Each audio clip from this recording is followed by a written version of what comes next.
Time to make homemade bagel bites, and here's why. This is the boxed version, and this is homemade.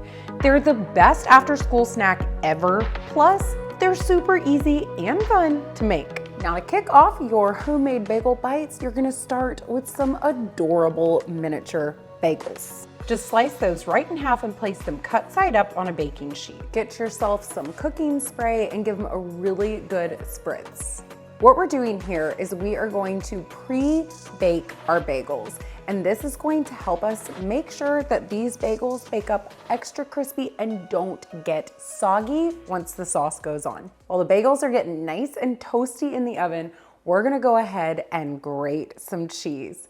Fresh grated mozzarella is going to make a humongous difference in the flavor of your homemade bagel bites. This is 1 8-ounce block shredded. The last teeny tiny bit of prep you're gonna do is dice up your pepperonis.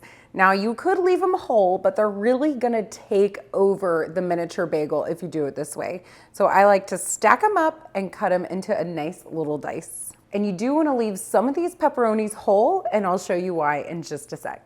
The bagels are gorgeously toasted. Now what we're gonna do is take a whole pepperoni slice and you're just gonna plop it right down over the whole of the bagel. What this does is it keeps you from losing any sauce down the whole of the bagel and onto your pan.